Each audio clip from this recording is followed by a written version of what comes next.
So it's peat cutting weekend here in the Falklands, one of the traditional bank holidays that you'll find in the islands. You could be forgiven if you don't really know what peat cutting is or how to do it. Sounds like it's easy, but it's definitely not. So myself, amongst a couple of other novices, have come down to be shown the ropes by one of the experts. At the moment I'm taking the top sod off. You're allowed to say sod, it's a technical term. Sods, yards and faces were just some of the lingo I had to learn with Colin Davis, who has been cutting peat on the islands for 37 years. It's the first 36 years is the hardest. After that it's easy, basically. Lucky for most, our 21st century technology has meant that most islanders can spend the bank holiday fishing, camping or having a day off work to relax. Not Colin though, who still honours the tradition up on the north face of Sappers Hill. It's a face basically, and you divide it up into 5 roughly equal vertical cuts. We used to have a peat officer who allocated peat bogs, and this was allocated many years ago to me. My first peat officer was Mickey Clark, and he took me up here to show me how to cut peat, and I stood here and said, it wasn't on this bog, it was higher up, and I said, yeah, I got that, looks okay. I said, what happens if I can't manage this, because this is like this time of year in 82. He said, well, it's going to get cold in the winter. So that was it. Everyone coming down had to cut peat, you had no choice. Each cubic yard equates to a ton of peat, a fuel source made out of partially decomposed vegetation that dries for burning. It takes 100 yards of this peat to roughly last a year. That's 100 cubic yards. So it's a bar like that, stretching 100 yards, which is all the way up to there, back to there, back to here. After being cut, ideally when the weather is pleasant, the peat is left to dry between 6 months and a year, usually stored in a shed or in a stack outside. It will halve in size and go rock hard. Without peat there wouldn't be any Falkland Islands. The early settlers couldn't have lived here if this hadn't been around, because basically you have no fuel. There's no coal, there's not enough wood, you'd soon run out of driftwood, so this is the only way to do it. So this is very important to the island's history. It's vital.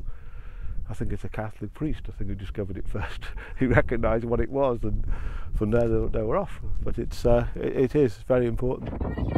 Any peat cut on Colin's bog belongs to him, so I admit I felt a bit of pressure when I got my boots muddy and got stuck in, eager to cut the perfect cube. You've got to use your knee apparently. It's a lot harder than it looks. Watching Colin do it earlier, and he just makes it look so easy. That's what's happened. I'm going too. The blade too far, so you try and lift the whole back. I'm going too far. There we go. To be honest, it feels like cutting into a really thick chocolate cake, and kind of looks that way as well. It's really appetizing. Oh, look at this! Look at this. Got a bit of speed going. After a while, Colin's dog Ben was showing me up with some stiff competition. Oh, I am absolutely shattered. I am sweating. So I decided to pass the spade back to the pros. I need to do 4 times more for a yard. Yeah. I think I'll just be going cold this winter. Yeah, as I say, it's a shame of the culture. It was a big part of Falkland culture. If we'd been up here 20 years ago doing people over the place, doing things, people cutting down there, all those were old bags, they're diddle-dee bogs over there. Where the diddle-dee grows, it's drier, and they were all being cut.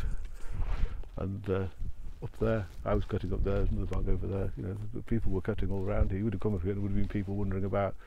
Now you hardly see a soul. As one of my friends says, Peat Cutting Monday, pallet breaking Tuesday. It's easier to break pallets and pop them in your wood burn than it is to cut peat. I think it will die out, I suppose. Maybe 1 or 2 people may just carry on, just really stubborn people like me. Leaving Colin's plot, I was certainly proud of what I'd cut, but also in awe of the men and women who once had to rely on this intense practice as their only source of fuel.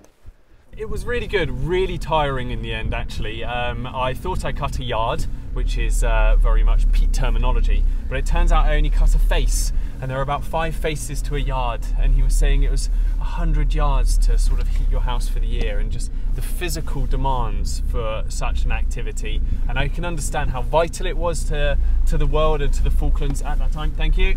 But yeah, very much glad that the world has moved on and we have more accessible ways of heating our homes. But such a fantastic Falklands tradition, and a real shame to hear him think that it will die out with sort of his generation.